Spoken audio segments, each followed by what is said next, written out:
them to not come down.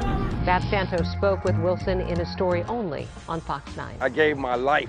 I put my life on the line. All I feel like I got in return is a murdered 6-year-old granddaughter. I want to show you right now some video we took in the aftermath of all of this. You can see there a small bullet hole left behind in the windshield of that bus. When did it start? Actually, it started this morning. As soon as the polls opened, we had a crowd, and it hasn't let up all day. He was in the hospital for about 3 months after the shooting, and he says his surgeon had never seen a patient with so many holes in their body. Now all that's left are the memories, and their hearts are broken. To feel the heat from the fire on my chest and face was insane. Felt like I was standing by the sun. As soon as I turned the flashlight on, realized there was no roof left on the house. So that's when we started seeing some airplane parts that were in our bedroom.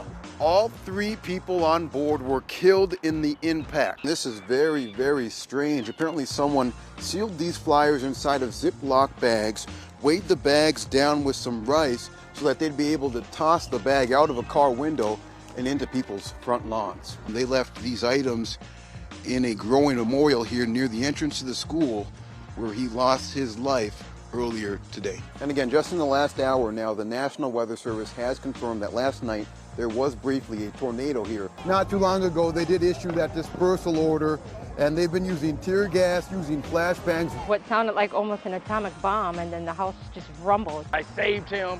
I held him and kept him from jumping off the bridge. If you could pan to the left. Babs, let's Babs, let's take you again. You have somebody there? This is becoming an emotional situation. No one should ever have to go through this, especially regarding the color of their skin. I'm going to stick my mic in here and see if you guys can pick up some of what she's saying.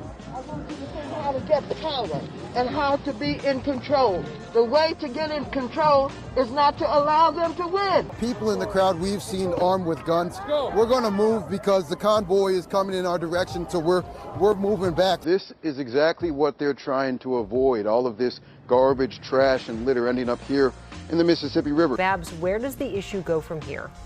Well, first, I think it's worth pointing out, we were really caught right in the middle. I actually had just tweeted some video I took while I was on the ground. How does this guy sleep at night? Don't know. In early April, Christy and Josh Parra hired Troy Robinson's Absolute Roofing and Remodeling for a 5-week makeover of their master bath. But now it's August, and thousands of dollars are down the drain. So there's nights that I'm like, I'm going to close the bathroom door and I'm not going to look because I don't want to deal with it. The couple paid $11 grand between 2 installments, but the work was never finished, and Robinson stopped showing up at their Woodbury home. When he got that second payment, it's my belief that he had all intentions not to finish this project at that point. He got paid most of the project, and he took off. These photos show the mess left behind. I've tried to call him, I've tried to text him, I've tried to email him. Now, after hiring a new contractor to finish the work, they'll end up paying twice for one job, a total close to 25 grand. And they aren't the only ones. It was almost just like a Ponzi scheme, taking money from the next guy to pay the last one. The Fajihis paid Robinson about $25,000 of the bill for a 3-month, $50,000 home renovation 2 years ago. They say he vanished less than 1 month in. They would also learn his subcontractors hadn't been paid. Oh, it was so much stress on us. After paying the subcontractors again, they say they ended up spending $70,000 to $80,000 on a $50,000 project. Because of Troy. He should be in jail. He is knowingly going into these contracts knowing he's going to steal this money. None of it was on purpose. Robinson spoke with us about the troubles. It's something that happened that went bad, and it wasn't repairable at the time. I mean, I don't have a big chunk of change. In part, he blames the loss of his wife's job during the pandemic for derailing the Fajihi project. I couldn't keep everything going. So I knew at some point I was going to make someone upset. And I made the wrong person upset. That's what I did. Robinson says more recently, an employee stole $20,000 from him, throwing off the Parra project. And I'm sympathetic, and if that really happened, I'm sorry, but it just did not add up to me. If this happened again now, is there anything that you would do differently this time around? Well, depends on the customer. Tom Lanning feels most at home when he's on top of the world. It's just a wonderful thing being up there. and thousands of feet off the ground, he's lived a successful life. I've flown in just about every country. The 70-year-old made a living selling airplanes and helicopters in Florida. Memories captured in these photographs. Lanning always had a love for the sky, and over the years, his time in the air rivaled that on the ground. I just love flying airplanes and helicopters. But these days, life has taken an unexpected turn after a recent diagnosis that promised to slow it all down. His family recently getting the news that no one wants to hear. Tom has dementia, and his flying days are likely in his wake.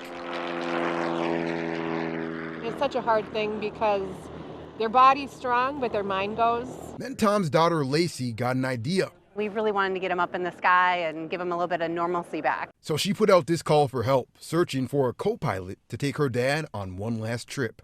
I really didn't know. It was a complete long shot, and I couldn't believe the response from the community. I had over 30 pilots.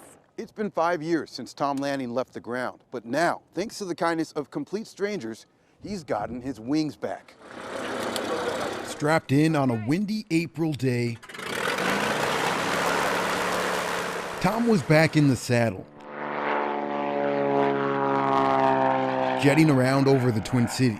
Oh, he was full of stories, landing at different airports or telling me about the planes that he's flown and had. Husband and wife team Amy and Eric Scholes made it all happen, volunteering their time in 2 planes. It's important for us to help other people and share the passion of flying. And put a smile on somebody's face. Just to see that smile on my dad's face and let him talk about airplanes and talk the talk, it was just amazing to see that, my dad's face light up.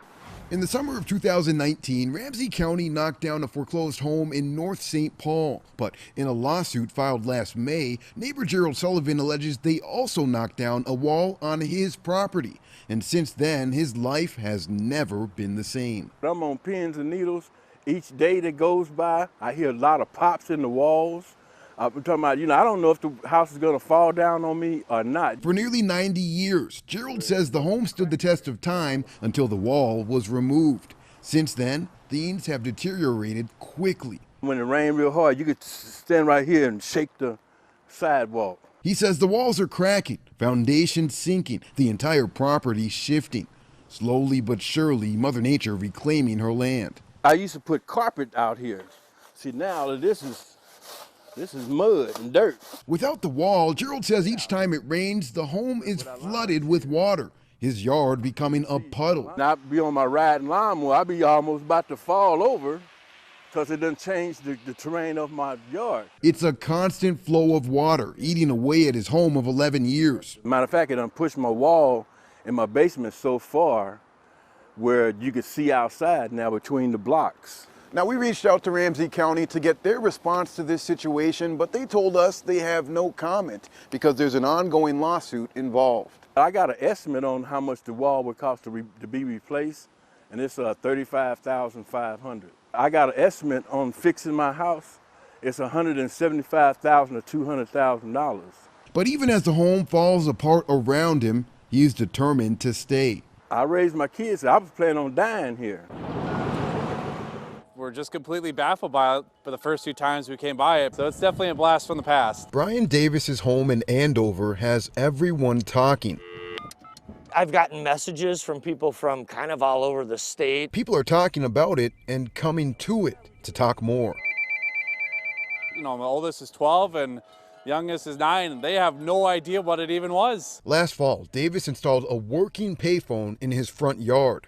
Something I always wanted to do, one of those bucket list kind of things. Now he's the phone keeper. This was our Google back in the day. And it's a job he takes quite seriously. I don't know, I just thought it'd be really fun to just remind people of, what life was like before we were all on our cell phones and texting each other. It costs $1 to dial in, but the lifelong Andover resident behind it all has put in just under $1,000 to make it possible, with another $20 a month for his landline bill. Not a real profitable business, I'll tell you that. At this point, I should probably file bankruptcy or something, but Every morning, Davis watches as someone new stops by.